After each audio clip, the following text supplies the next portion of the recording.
Hello guys, कैसे हो आप लोग। आई होप कि आप सभी बहुत मज़े में होंगे।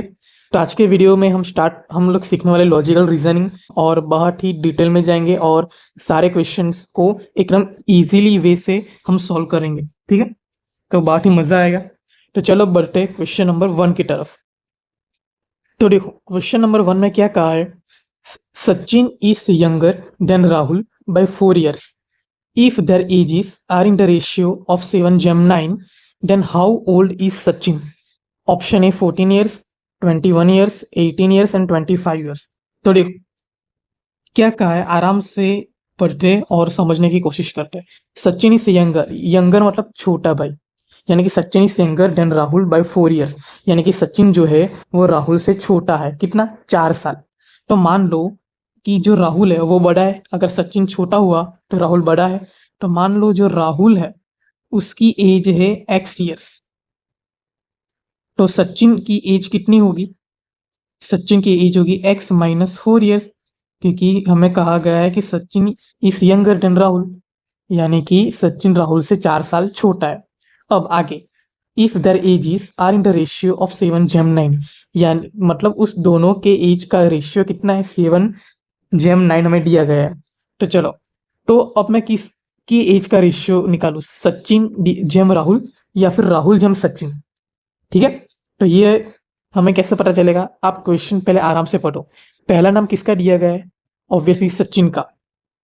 पहला नाम सचिन का दिया गया है, तो हमें पहले यहाँ पे लिखना होगा सचिन की एज डिवाइडेड बाय राहुल की एज इज इक्वल टू कितना दिया गया है? 7:9।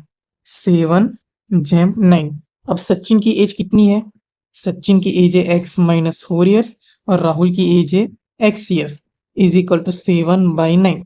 क्रॉस मल्टीप्लीकेशन करेंगे तो 9 ऊपर आएगा। 9x-4 is equal to 7x, that is equal to 9x minus 9 4 36 is equal to 7x। 7x इधर आएगा तो 2x इज इक्वल टू -36 उधर जाएगा राइट साइड तो +36, that equal to x is equal to 18 years. x की value क्या आई? 18 years. तो 18 यहाँ पे राहुल x की जगह 18 ईयर्स एंड सचिन का एज कितना है? x-4, यानी कि 18 - 4 14 ईयर्स। तो मैं क्वेश्चन में किसके एज फाइंड करने का पूछा है? सचिन की। तो सचिन का कितना है? 14 years. That means option A is the correct answer, 14 years आएगा। तो इस तरीके का से एज के रिलेटेड कोई भी क्वेश्चन पूछे तो हमें इस तरीके से इसको सॉल्व करना है। ठीक है, चलो अब बढ़ते हैं सेकंड क्वेश्चन की तरफ। देखो क्या कहा है, what is 15% of 34 kilogram? Second MCQ. Option A 3.4, option B 3.75, option C 4.50 या फिर ऑप्शन डी 5.10। तो हमें 34 का 15% फाइंड करना है। सिंपल, तो कैसे फाइंड करेंगे? 34 इंटू 15 डिवाइडेड बाई 100। इजी। 5 3 ज़ा 15, 5 20 ज़ा 100। उसके बाद 2 17 ज़ा 34, 2 10 ज़ा 20। तो कितना है? ऊपर रहा 17 और 3, तो 17 3 ज़ा 51 divided by 10 is equal to 5.1। तो ऑप्शन डी में है 5.10। तो 5.1 एंड 5.10 एक ही कंसिडर किए जाते हैं, तो ऑप्शन करेक्ट आंसर होगा option D, that is 5.10 kilogram. तो इस तरीके का परसेंटेज के रिलेटेड का एमसीक्यूज भी आपको लॉजिकल रीजनिंग में पूछा जा सकता है। आई होप कि आपको ये समझ में आया होगा। ठीक है, चलो थर्ड एमसीक्यू में क्या कहा है, the average of 5 numbers is 40। If one number is excluded then the average become 38। Then the excluded number is option A 48, option B 58, option C 60 या फिर ऑप्शन डी 78। तो गाइस आप एक काम करो, पहले तो वीडियो को पॉज करो, फिर अपने आप से एक बार सॉल्व करने का ट्राई करो। आपसे हो ही जाएगा। इनकेस 1% अगर नहीं होता है देन वीडियो को कंटिन्यू करके एक बार इस क्वेश्चन को किस तरीके से सॉल्व कर सकते हैं उसकी ट्रिक देख लो। इसके बाद अगर आपको एक बार आ गया तो इसके बाद एग्जाम में इस टाइप के रिलेटेड जितने भी क्वेश्चंस पूछे जाएंगे, आई एम डैम श्योर कि आपको वो आपको उसका आंसर पता चल ही जाएगा। ठीक है, तो चलो इसको सॉल्व करते हैं। क्या कहा है देखो, आराम से धीरे धीरे पढ़ते, कोई जल्दबाजी नहीं है। क्या कहा है, the average of 5 numbers is 40, यानी कि कोई 5 नंबर्स है जिसका एवरेज उन्होंने निकाला है और वो एवरेज आता है 40। मान लो जो कि वो 5 नंबर है, मैं एज्यूम करता हूँ x1 plus x2 plus x3 plus x4 plus x5, और उस पांचों नंबर का एवरेज यानी कि डिवाइडेड बाय 5 कितना आया, 40। यानी कि अगर मुझे अब पांचों नंबर का एडिशन चाहिए टोटल, तो मुझे 5 को ऊपर ले जाना पड़ेगा। तो 5 multiply 40 is equal to 200। That means पांचों नंबर्स का एडिशन मुझे मिलेगा 200। ठीक है, ये मैंने लिखा है डॉट डॉट डॉट, यानी कि x1 plus x2 plus x3 plus x4 plus x5। दूसरा, उन्होंने क्वेश्चन में क्या कहा है, if one number is excluded, यानी कि उन 5 नंबर में से कोई एक नंबर हमें निकाल दिया, देन द एवरेज बिकम 38, यानी कि 5 नंबर में से एक नंबर निकालने के बाद जो 4 नंबर बचे, उन चारों का एवरेज कितना मिला, 38। ओके, तो चलो ये 5 नंबर में से हम x5 को निकाल देते हैं। हम कोई भी नंबर को निकाल सकते, मैंने x5 का निकाला, तो वो जो 4 नंबर बचे, x1 plus x2 plus x3 plus x4, उस 4 नंबर का एवरेज यानी कि divided by 4 is equal to कितना है, आया 38। 38। अब मुझे इस 4 नंबर का सम चाहिए, तो मुझे 4 को ऊपर ले जाना पड़ेगा।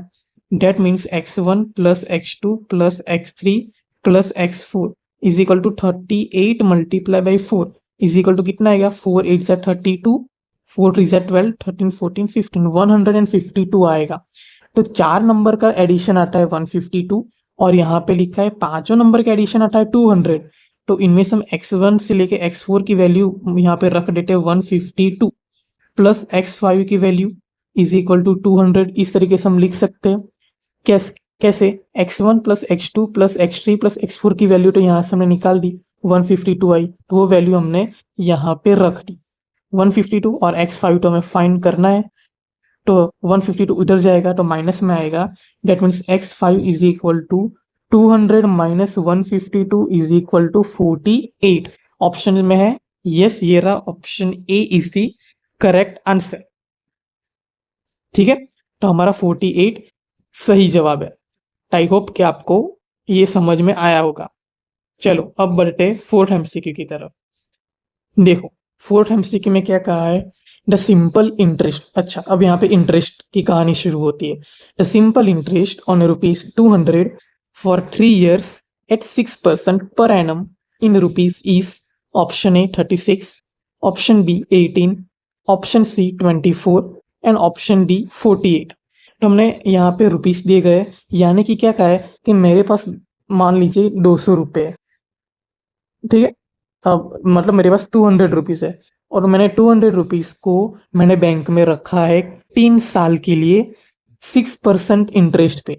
तो मुझे at the end of 3 years यानी कि 3 साल के बाद मुझे कितना इंटरेस्ट मिलेगा, यानी कि 200 तो मुझे मिलेगा ही, लेकिन 200 से ऊपर एक्स्ट्रा रुपीज़ मुझे कितना मिलेगा, कितना इंटरेस्ट मिलेगा। तो इसकी फॉर्मूला है I is equal to PRN divided by 100, where P is equal to कितने रुपीस आपने रखे 200, R इज इक्वल टू क्या, R इज इक्वल टू कितने परसेंटेज पे आपने इंटरेस्ट रखा है, तो 6%, and N is equal to कितने साल के लिए रखा है, तो N is equal to 3 years divided by 100, 2020 cut, 6 3 ज़ा 18, 18 2 ज़ा 36 रुपीस। 3 साल के बाद हमें 200 से के ऊपर 36 रुपीस एक्स्ट्रा मिलेगा इंटरेस्ट। तो option A, is the correct answer, 36 interest हमें मिलेगा। इसके लिए आपको ये फॉर्मूला याद होना चाहिए। ये फॉर्मूला है सिंपल इंटरेस्ट का। अगर किसी क्वेश्चन में कंपाउंड इंटरेस्ट पूछा हो तो उसका फॉर्मूला अलग होता है, ये फॉर्मूला है सिंपल इंटरेस्ट का।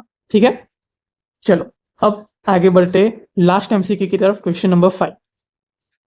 देखो क्या कहा है 5th एमसीक्यू में, the average of first 6 even whole numbers is, option A 5, option B 6, option C 7 या फिर ऑप्शन डी 8।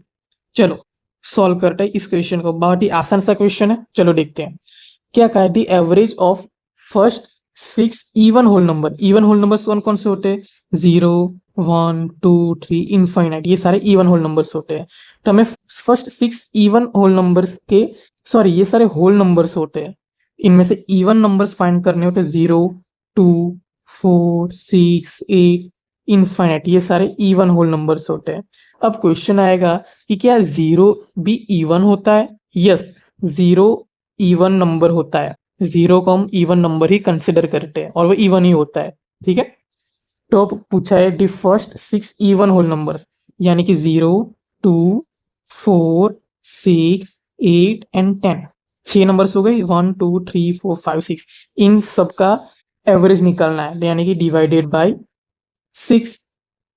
ठीक है, तो कितना आएगा? 0 + 2 2, 2 + 4 6, 6 + 6 12, 12 + 8 20, 20 + 10 30, 30 divided by 6 is equal to 5।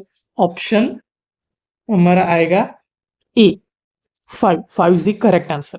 ये तो हो गया फर्स्ट मेथड।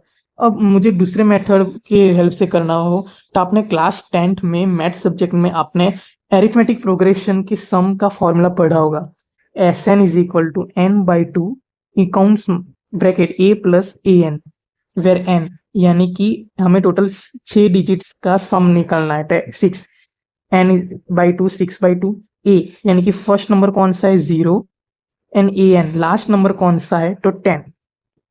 ठीक है, तो 2 3 ज़ा 6 एंड 3 0 + 10 10, तो 3 10 ज़ा 30, यानी कि 6 डिजिट का सम आया 30 और हमें एवरेज निकालना है, तो 30 divided by 6 is equal to 5 हमें मिल जाएगा। तो दोनों मेथड से हमारा आंसर आता है option A 5, that is the correct. I hope guys कि आपको इस वीडियो में मजा आया होगा, काफी कुछ नया सीखने का मिला होगा, लॉजिकल रीजनिंग क्वेश्चंस का प्रैक्टिस अच्छे से हुआ होगा। कुछ भी इंप्रूवमेंट अगर आपको लगता है मेरे साइड से, तो प्लीज़ कमेंट सेक्शन में बता के जाना। अगर आप बोलोगे तभी मुझे पता चलेगा। ठीक है, एंड बस आज के वीडियो में इतने रखते हैं, मिलते हैं अगले वीडियो में। तब तक के लिए खुश रहिए, मुस्कुराते रहिए। Bye bye, take care, thanks for watching.